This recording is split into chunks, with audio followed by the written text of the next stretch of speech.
Milo and the Moon Pearl. Milo stuffed his favorite stuffed bear into his backpack. He loved Nan, but her house was big and quiet at night, and it wasn't his own room. His tummy felt like it was full of fluttering moths as he zipped the bag shut. When they arrived at the little cottage, Nan was waiting on the porch. "Welcome to the sleepover club, Milo," she cheered. She gave him a big squeeze that smelled like peppermint and cinnamon. Milo squeezed back, but he didn't let go of his bag. They spent the afternoon building a giant fort out of sofa cushions and fuzzy blankets. Nan called it the Dragon's Den. They sat inside and played cards, telling funny stories about when Milo's dad was a little boy. But as the sun began to dip behind the trees, the shadows in the living room grew long. Milo watched the sky turn from bright orange to a deep, dark purple. The fluttering moths in his tummy started to wiggle again.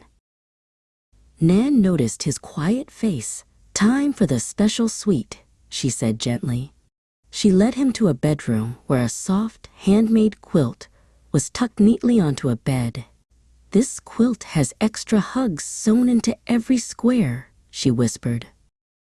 After Milo brushed his teeth, he climbed into the big high bed. Suddenly, he heard a strange sound. A tap-tap scrape against the window glass. He quickly pulled the quilt up until it covered his nose. Nan came into the room with a glass of water. She heard the noise too and smiled.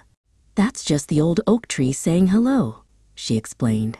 "She's been guarding this house since I was a little girl. She's just making sure we're tucked in tight." Nan reached into her pocket and pulled out a small, smooth stone that glowed with a soft blue light. "This is a moon pearl," she said. "It holds a little bit of daylight to keep the shadows away while you sleep." Milo held the moon pearl tight in his hand. He listened to the rhythmic tap-tap of the tree and realized it sounded like a slow, steady heartbeat. He felt warm, safe, and very, very sleepy. The next morning, the bright sun and the smell of sizzling pancakes woke him up. Milo raced to the kitchen with a giant grin. "Can I stay for 2 nights next time, Nan?" he asked.